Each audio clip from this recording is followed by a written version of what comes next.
오늘 봉독이 된 말씀 출애굽기 20장 12절 말씀을 가지고 우리가 하나님 앞에서 함께 은혜 받을 말씀의 제목은 부모 공경의 자세라고 하는 제목으로 함께 은혜를 나누겠습니다. 부연 제목은 하나님의 대리자라는 제목입니다. 일본에서 이런 전설이 있습니다. 어떤 어머님이 청상 과부가 되어서 독자를 길러 청년이 되었습니다. 그 청년이 이제 커서 애인을 사귀게 되었습니다. 근데 그 청년이 그 애인과 얼마 동안 교제하는데 이 애인이 병에 걸렸습니다. 아주 중한 병에 걸렸습니다. 근데 명의가 하는 말이 사람의 간을 먹으면 이 병은 낫는다라는 얘기를 했습니다. 그래서 그 청년은 집으로 돌아와서 늙으신 어머니의 간을 떼어가지고 애인에게로 달려갔습니다.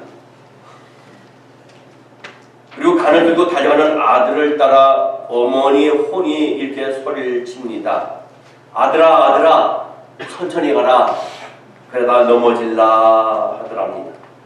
이 뭘 인정한 아들에게 죽임을 당하면서도 끝까지 아들을 사랑하는 어머니의 마음이 여기에 담겨 있습니다. 자녀들은 어머니의 간을 먹고 산다는 말이 있습니다.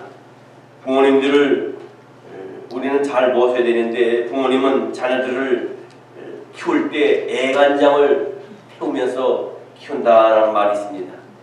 저와 여러분은 자녀를 키워봤기 때문에 자녀가 아프거나 어떤 문제로 인해서 힘들어할 때 부모는 애간장이 탑니다. 그러므로 매일같이 부모님이 간을 먹는 것이 자녀가 아닌가 하는 생각을 해보게 되죠. 10계명의 제5계명인 말씀은 출애굽기 20장 12절의 말씀입니다.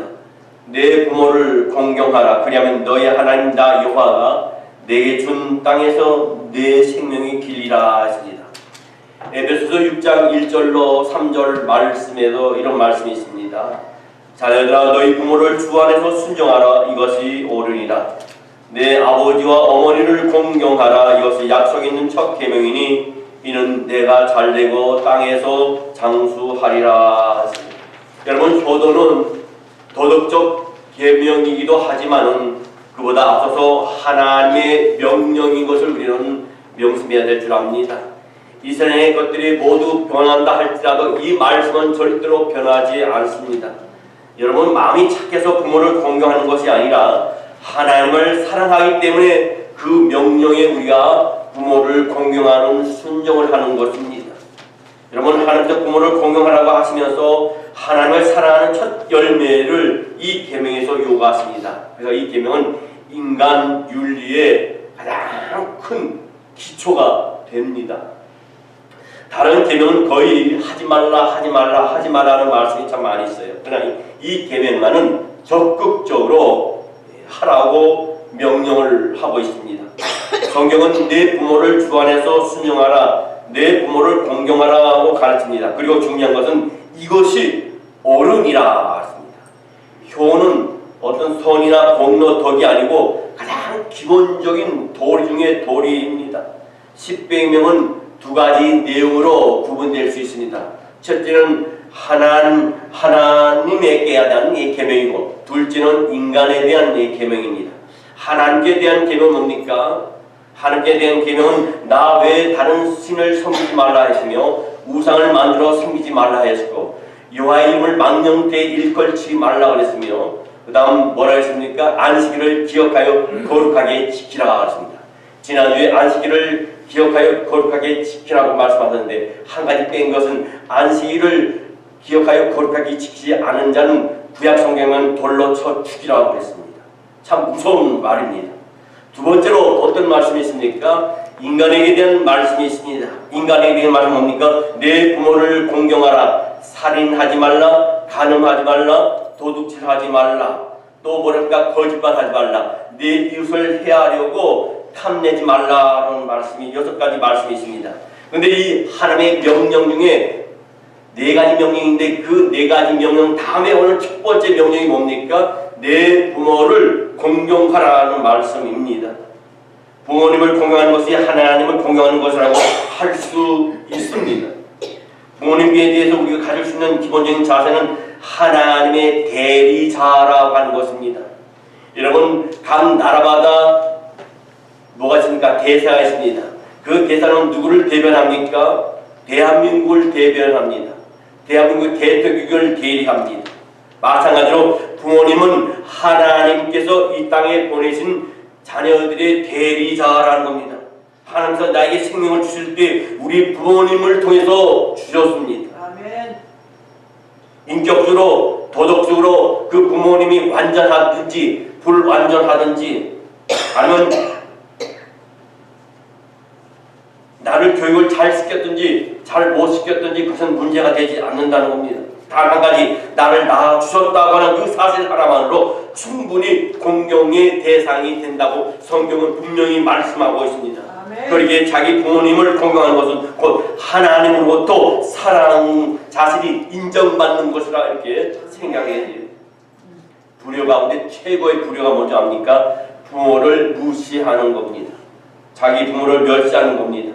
부모님은 하나님께서 나를 세상에 보내시기 전에 먼저 보내신 분입니다. 아멘. 나를 세상에 두시기 위하여 하늘에서 먼저 대리자로 보내주셨기 때문에 부모를 멸시한다면 자기 존재도 설 자리가 없어요. 부모 없이 태어난 자식이 어디 있습니까? 여러분, 이스라엘 민족은요 부모 공경을 하나님을 섬기는 계명당으로 네 가지 계명당으로 가장 중요하기 때문에 첫 번째로 내 부모를 공경하라고 했어요. 얼마나 중히 여긴 건지 모릅니다. 아멘. 부모는 하나님의 대리자고 또 하나님을 계시해주는 유일한 존재이기 때문인 줄 믿습니다. 여러분, 이스라엘 민족 최고의 성지는 모리아 산입니다. 모리아 산은 하나님 공경과 부모 공경이 일치를 이루는 거룩한 땅이었어요. 우리가 잘 아는 것처럼 아브라함이 100세에 이삭을 낳았습니다. 하나님이 뭐라 그럽니까? 그 이삭을 모리아 산에다 갖다 각을 뜨고 바치라 그럽니다. 아브라함은 그 하나님의 말씀에 순종을 했습니다. 근데 이삭은 어떻습니까? 그 아들은 그 아버지의 말씀에 순종했습니다. 자기가 생명이 죽는데 불구하고 묶임을 받아서 모리아 산 제단 위에 자기 자식이 묶여서 올려졌습니다.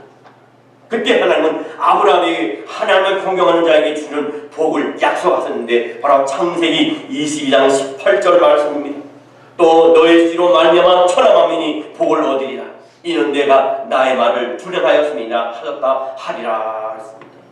부모 공경은 단순한 인륜 관계가 아니에요. 하나님을 만나는 신비의 관계입니다. 부모를 공경할 때 하나님을 만납니다. 부모를 거역해도 성공할 수 있습니다. 부모를 거역해도 출세할 수 있습니다. 불효다도요 부모의 재산이나 명예를 상속받을 수 있습니다. 그러나 부모는 불효 자식에게 마음을 주지 않습니다. 효자가 받는 최고의 복은 물질이나 명예가 아니라 부모님의 참 사랑의 마음을 받아야 된다는 겁니다. 여러분, 불효하면서 목사가 될 수 있습니다. 불효하면서 충성된 장로가 될 수 있고 권사가 될 수 있고 집사가 될 수 있고 성도가 될 수 있습니다. 그러나 한 가지는 안 됩니다. 하나님의 마음을 받을 수는 없다는 사실입니다. 아브라함이 모리아산에서 받은 복이 바로 하나님 아버지의 본 마음이었습니다. 그 본 마음이 하나님께서 독생자를 주시려는 하나님의 아버지의 깊은 마음이었다는 사실입니다. 여러분, 아브라함은 모리아산에서 하나님의 신비를 체험하고 여기서 이스라엘 민족이 부모 공경의 신비를 민족 유산으로 물려받게 되었던 것이에요. 우리의 부모님께 대한 존경과 경외심은 바로 하나님께로 이어지는 줄 믿습니다. 아멘. 예수께서는 유당 강가에서 세례 요한에게 세례를 받으실 때에 세 가지 놀라운 사건이 벌어졌습니다. 하늘문이 열렸습니다. 그리고 비둘기 성령이 예수 머리에 내리셨습니다. 그러니까 어떤 일이 있었습니까? 하나님의 음성이 들렸습니다. 마태복음 3장 17절 말씀에 보게 되면 이는 내 사랑하는 아들이요 내 기뻐하는 자라. 아멘. 하늘로부터 소리가 있어 말씀하시네. 이는 내 사랑하는 아들이요 내 기뻐하는 자라 하시니라 하십니다. 그 음성을 우리는 부모로부터 들어야 될 줄이 있습니다. 아들아, 딸아, 너는 내 사랑하는 아들이다. 내 사랑하는 딸이다. 내가 너를 기뻐하노라 하는 그런 음성을 듣는 저와 여러분이 되어야 될 줄 믿습니다. 여러분, 우리가 보이지 않는 하나님을 어떻게 봅니까? 부모님을 통해서 봅니다. 하나님의 사랑을 어떻게 알 수 있습니까? 부모님을 통해서 우리가 알게 됩니다. 우리가 세계적인 위인이나 세계적인 성자를 존경합니다. 그러나 자기를 낳고 기르신 부모님보다 더 존경하고 사랑할 수는 없습니다. 자기 부모님을 존경하는 마음을 갖지 않고는 참 인간이 될 수 없어요. 그러므로 우리에게 중요한 것은 바로 이 부모님을 통하여 하늘이 나를 세상에 보내주셨다는 사실을 우리는 인정해야 됩니다. 나에게 유산을 주었다, 안 주었다, 공부를 시켰다, 안 시켰다, 나를 잘 키워냈다, 잘 키워하지 못했다, 그건 중요하지 않습니다. 하나님이 명령한 것은 성경에 분명히 말합니다. 나를 잘 키웠건 못 키웠건, 잘 키웠건 못 키웠건, 공부를 잘 시켜줬건, 아니면 부자로서 넉넉한 생활을 하게 했건, 그 조건을 따지지 아니하고 무조건 부모를 공경하는 것은 이것이 하나님의 뜻이고, 아멘. 하나님 말씀 성경은 부모가 자신을 어떻게 키워냐에 따라서 공경하고 공경하지 말라고 하지 아니하셨어요. 아멘. 교도는요 하나의 도덕이나 윤리가 아닙니다. 이는 인간됨의 절대 명령이고 변할 수 없는 의무라는 사실이에요. 자신이 인간임을 인정하는 한 부모에 대한 공경은 우리가 포기할 수 없는 줄 믿습니다. 아멘. 성경 요한일서 4장 20절 말씀에 보면 누구든지 하나님을 사랑하노라 하고 그 형제를 미워하면 이는 거짓말하는 자니 보는 바 그 형제를 사랑치 아니하는 자가 보지 못하는 바 하나님을 사랑할 수 없느니라 했습니다. 눈에 보이는 자기 부모를 공경하지 못하는데 보이지 않는 하나님을 어떻게 공경하고 사랑할 수 있겠습니까? 거짓말이고 위선자라는 겁니다. 부모를 공경하지 받들지 못하면 하나님을 온전히 따르지 못하는 자와 마찬가지예요. 디모데전서 5장 8절 말씀에 이와 같은 말씀이 있어요. 누구든지 자기 친족 특히 자기 가족을 돌아보지 아니하면 믿음을 배반한 자요 불신자보다 더 악한 자니라 했습니다. 자기 부모를 거역하는 자는 믿음을 배반한 자라고 했어요. 성경에는 분명히 이런 말씀이 있습니다. 이 땅에 매이면 하늘에서 매일 것이고 이 땅에 풀면 하늘에서 풀리라 했습니다. 아멘. 부모와 자식 간의 관계도 마찬가지입니다. 아멘. 막히다 그랬어요. 뭐가 막히겠습니까? 건강도 막힐 것이고 재물도 막힐 것이고 자녀에게 주는 것 막히고 모든 것이 막힌다는 거예요. 그러나 부모와의 관계 틀 때 풀어질 때 하늘도 풀어주시고 모든 것을 풀어주시고 건강도 풀어주시고 자녀에 대한 것도 풀어주시고 물질에 관한 것도 풀어주세요. 구약에서는요 불효의 죄가 크므로 형벌도 엄했다 그랬습니다. 성경 잠언서 30장 17절 말씀엔 어마어마한 말이 나옵니다. 아비를 조롱하며 어미 순종하기를 싫어하는 자의 눈은 골짜기 까마귀에게 쪼이고 독수리 새끼에게 먹히리라. 신명기 21장 18절로 21절 말씀에 더욱 두려운 말씀이 있습니다. 사람에게 완악하고 폐역한 아들이 있어 그 아비의 말이나 그 어미의 말을 순종치 아니하고 부모가 징책하여도 듣지 아니하거든 그 부모가 그를 잡아가지고 성문에 이르러 그 성읍 장로들에게 나가서 그 성읍 장로들에게 말하기를 우리의 이 자식은 완악하고 폐역하여 우리 말을 순종치 아니하고 방탕하며 술에 잠긴 자라 하거든 그 성읍의 모든 사람들이 그를 돌로 쳐 죽일지니 이같이 너가 너희 중에 악을 제하라. 그리하면 온 이스라엘이 듣고 두려워하리라. 불효의 죄가 크므로 그 형벌도 엄했다는 사실이에요. 불효하면서 하나님을 공경한다는 것은 뭡니까? 위선이라고 말씀드렸어요. 살인하지 말라고 되는 것보다 더 먼저 있는 것이 뭡니까? 부모를 공경하라는 거예요. 저는 요즘 세상을 돌아가는 걸 볼 때 참 참담하고 안담합니다. 착잡합니다. 오늘날 그렇게 폐역한 아들이 얼마나 많은지 모릅니다. 지난 10년 동안에 돌려볼 때 자녀들을 통해서 폭행을 당하고 죽은 부모가 수백 명이 가요. 부모를 학대하고 학대한 자녀가 2만 명이 넘는 통계가 나왔습니다. 최근 한 할머니는 자녀들에게 불편을 줄까봐 아들 며느리를 편하게 하고 싶어서 전셋집을 하나 얻어가지고 혼자 사셨습니다. 근데 이 할머니가 돌아가셨어요. 인기척이 없고 그래서 옆에 살던 사람이 들어가 봤더니 아주머니가 돌아가 봤더니 돌아가신 지 일주일이나 됐어요. 요즘 부모 돌보지 않습니다. 귀찮아합니다. 여러분 그 얘기 들었을 거예요.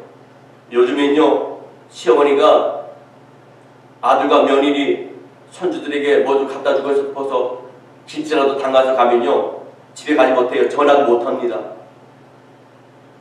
경비실에 가서 내려놓고 가요. 그 시어머니가 김치를 담그고 어떤 반찬거리 담그고 어떤 선물을 가게 되면 아들 얼굴도 보고 싶고 며느리 얼굴도 보고 싶고 손주도 얼굴도 보고 싶은데 들어가지 못하고 경비실에 놓고 가요. 이것이 오늘날의 현실입니다. 아들도 문제지만 며느리도 문제지요.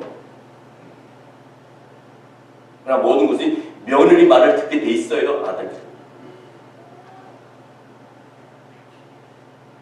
똑같아요. 아들 며느리 똑같아요. 서울중앙청 뒤에 가게 되면요 효자동이라는 동네가 있습니다. 이 효자동이라는 동네 이름의 이유가 어떻게 생긴 줄 아십니까? 한 번은 할아버지와 손자가 한 방에서 잠을 잤는데 어린 손자예요. 근데 이 할아버지가 얼마나 잠을 험하게 주무셨는지 아침에 일어나 보니까 이 할아버지가 이 손자를 깔고 누워갖고 자갖고 이 아이가 죽은 겁니다. 조선시대에 있었던 일입니다. 아침에 며느리가 아이를 깨우려고 할아버지 방에 들어갔는데 아들이 숨이 끊겨 있는 겁니다. 얼마나 놀랐겠어요. 그래서 그 아들을 얼른 안고 나와서 남편에게 갔습니다. 여보 아버님이 이 아이를 깔고 주무셔서 아이가 죽었습니다. 그때 남편이 어떻게 하는 줄 압니까? 여러분 같으면 어떻게 하겠어요? 여러분 같으면 어떻게 하겠어요? 여러분 같으면 어떻게 하셨어요? 이 아버지가 어떻게 한지 압니까? 이 아버지가 그 죽은 아들의 뺨을 딱 때렸어요. 죽은 아이. 근데 그 아이가 깨어났어요. 할렐루야.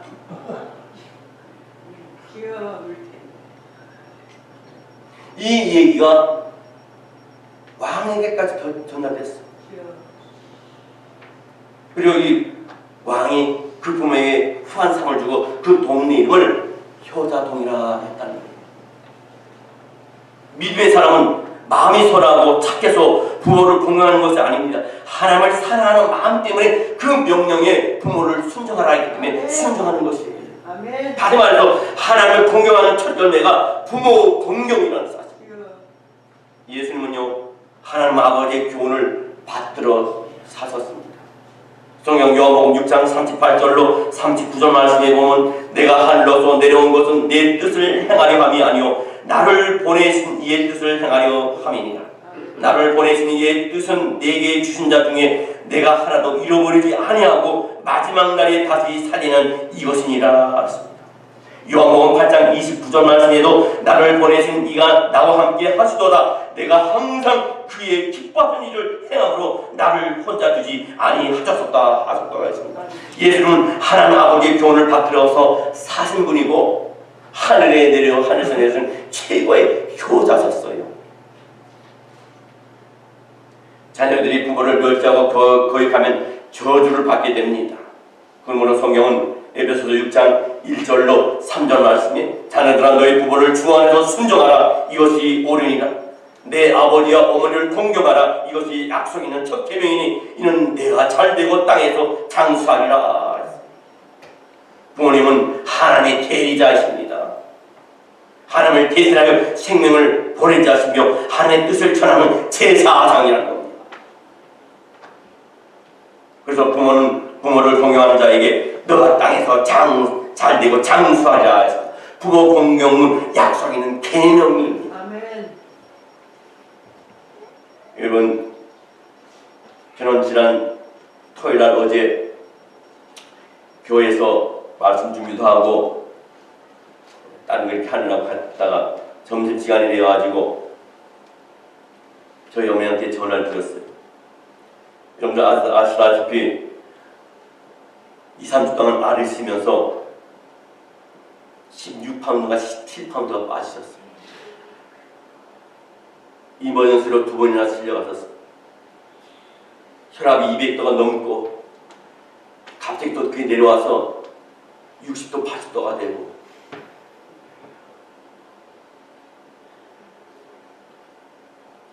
건강에 보충을 좀 하고 또 월남국수를 좋아하니까 월남국수를 대접을 해야 되겠다 해서 전화를 드렸어요. 전화 받았는데 안 받았어요. 2번째도 이제 전화를 받으셨어요. 그래서 제가 말씀드렸어요. 어머니 월남국수 드시러 가실래요? 뭐라고? 월남국수 드시러 가실래요? 안 들려. 그래서 제가 목소리를 높였어요. 월남국수 드시러 가실래요? 그랬어요.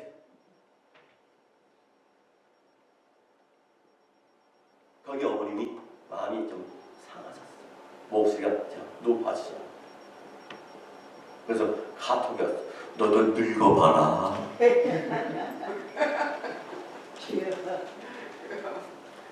근데 내일 주인날 부모를 공경하러 설던데 다 걸리는 거 얘기해요. 그런데도 불구하고 아들이 늦게 들어갔는데 다 차려가지고 날 또 밥을 주시는 거예요. 별을 또 낯짝이 있다고 그걸 먹을 수 없다고 좀 놔두고 먹었어요. 나중에. 그래서 차려주시기 때문에 이것이 우리 인간이에요.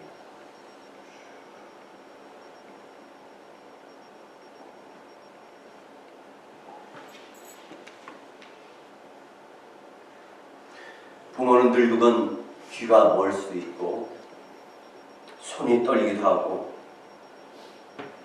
아름다움이 없어집니다. 주름이 쪼글쪼글해집니다. 그리고 냄새가 납니다. 수전증으로 손을 흔들 때도 있습니다. 그리고 잔소리가 많아질 수도 있어요. 그리고 병들로 누워 일어나기가 힘들 때도 있습니다. 가까이 가기 싫어질 때가 있어요. 이때 하나님의 큰 구속의 믿음이 아니면 그 허물이 덮어지지 않습니다. 부모가 자녀를 키울 때는 사랑스럽게 병들을 죽게도 안아서 길러주고 음식을 떠먹여줬습니다. 등에 업고 다니는데 등에 소면을 놔도 좋았어요. 옷을 버리고 더럽혀도 즐거움으로 빨아줬습니다. 이런 자녀들의 허물을 돕는 사랑이 있었기 때문입니다. 자식 사랑은 하늘이 준 본능적 마음이고 부모 공경은 하늘이 준 신앙의 마음인 줄 믿습니다. 신앙심이면 인류 최고의 복의 원리입니다. 부모 공경은 은혜를 보답하는 양심의 윤리가 아니에요. 이는 계명이기에 충정하는 율법이 아닙니다. 이것은 하나님의 구속의 진리에 이르는 힘이고 하나님의 복을 받는 최대의 신앙 고백인 줄 믿습니다. 그러므로 부모를 멸시하는 것은 하나님 아버지를 멸시하는 것이고 반역하는 것이에요. 이스라엘 민족이 복은 부모 공경에서 근거하였습니다. 이제 우리는 부모님을 공경하는 것은 셈과 야벳과 함에서 우리가 배워야 됩니다. 셈과 야벳과 함은 노아의 자식입니다. 한 번은 그 아버지 노아가 술을 얼마나 많이 먹었든지 고주방탱이 돼가지고 자기가 벗었는지 입었는지 모르고 옷을 홀딱 벗고 방 안에서 자고 있었습니다. 첫 번째 발견한 게 누굽니까? 함입니다. 함에 들어가서 봤는데 아버지가 옷을 훌러덩 벗고 자는 모습을 보고 나와서 입을 벌려가지고 흉을 봤어요. 그 내용이 디테일하게 다 나오지 않았지만 짐작하건대 아버지 뭐 복을 봤어 내가. 그렇게 밤새도록 술을 드시더니 홀딱 벗고 홀딱 벗고 창피하게 그렇게 잡아놨다. 형제들한테 얘기하고 그랬어요. 그 얘기 듣고 셈과 야벳은 어떡합니까? 뒤로 걸어 들어갑니다. 앞으로 가게 되면 보일 수 있으니까 뒤로 걸어 들어가서 아버지 옷을 들고 들어가서 아버지 하체 부끄러운 부분에 감췄어요.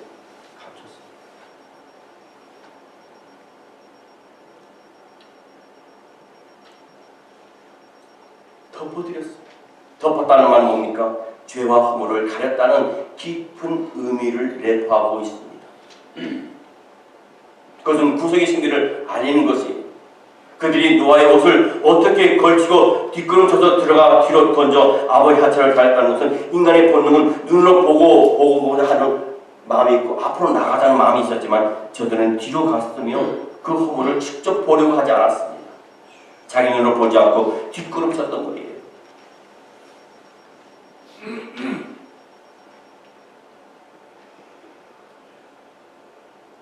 함은 자기 아버지의 수치를 입을 벌려서 떠버렸지만 셈과 야벳은 도리어 아버지의 수치를 떠버렸습니다. 그 결과가 어떻습니까? 함은 저주를 받았고 야벳과 셈은 하나님의 귀한 복을 받았습니다. 자기 부모를 구별시하는 것이 저주입니다. 노아가 술을 먹는 것은 노아의 실수입니다. 잘못했죠, 아버지가. 그러나 하나님은 노아의 실수를 통해서 복과 저주를 갈라놓고 신앙과 불신앙을 갈라놓았습니다. 우리는 이런 시험에 걸려 넘어지지 않기를 바랍니다. 예수님은 어려서부터 부모님에게 순종하면서 부모님을 잘 받들었어요. 성경 누가복음 2장 51절 말씀에 보면 예수께서 함께 내려가서 나사렛에 이르러 순종하여 받으시더라. 그 어머니는 그 모든 말을 마음에 두니라. 예수님은 자기 부모를 잘 받들었습니다. 자기 육신의 부모의 말에 순종하여 잘 받드신 겁니다. 또 예수님은 십자가상에 못 박혀 돌아가실 때도 그 어머니를 십자가 밑에서 물고 계신 그 어머니에게 요한에게 소개하면서 어머니를 요한에게 부탁을 했습니다. 말씀을 마치도록 하겠습니다. 옛날에 이런 이야기가 있습니다. 늘 어머니가 밥을 드시는데 자꾸 흘리면서 드시니까 그게 보기 싫어서 나무통으로 된 강아지 밥그릇에다가 그 밥을 드렸습니다. 근데 아이들이 그걸 봅니다. 할머니가 진지를 드시는데 강아지 밥그릇에 드는 걸 보니까 그것이 좋아 보였어요, 아이들에게는. 그 후에 할머니가 돌아가셨습니다. 아이들이 나무토막을 가지고 파들 합니다. 그래서 그 엄마가 물었어요. 너희들 뭐하니? 밥그릇 만들어요? 그래서 뭐 하려고? 이 다음에 엄마 늙으면 여기다 밥 드리려고요. 아이들은 본대로 합니다. 그러므로 부모에게 효다는 것을 아이들이 보도록 해야 돼요. 이것이 자손들이 땅에서 잘 되는 비결인 줄 믿습니다. 효자는 하루아침에 되는 것이 아닙니다. 성장 과정 속에서 사랑과 훈계로서 교육받아 효자가 되는 것이에요. 효도할 때 사회가 복을 받고 밝아집니다. 가정의 질서가 서게 됩니다. 마틴 루터는 이런 말을 했습니다. 가정은 최고의 학교요, 부모는 최고의 교사다 했습니다. 우리는 정통적으로 특히 이 대한민국은요, 우리 한국 사람들은 효를 아주 많이 강조합니다. 그리고 실천해 왔습니다. 효가 모든 행위의 기본이기 때문이죠. 그러나 근래에 와서 이것이 무너지기 시작합니다. 사회법도 근본적으로 무너지고 가치관이 혼란이 오게 된 것은 우리는 잘 알고 있습니다. 그러므로 우리는 다시 옛날로 돌아가야 된다는 겁니다. 초대교회의 효와 신앙을 우리가 회복해야만이 됩니다. 그럴 때에 진짜 하늘의 복과 땅의 긴 유목을 받게 될 줄을 믿습니다. 오늘 이 시간 이후로 이 말씀을 들으면서 다시 한번 10계명의 제5계명인 내 부모를 공유하라 이 말씀을 우리 마음의 심령에 우리 뇌 속에 깊이 아우러서 하나님의 뜻을 이루어드리며 하나님의 말씀의 명령에 순종함으로 말미암아 하늘의 복과 땅의 긴주복을 받는 복된 저와 여러분이 되시기를 주의 이름으로 축원합니다. 기도하겠습니다.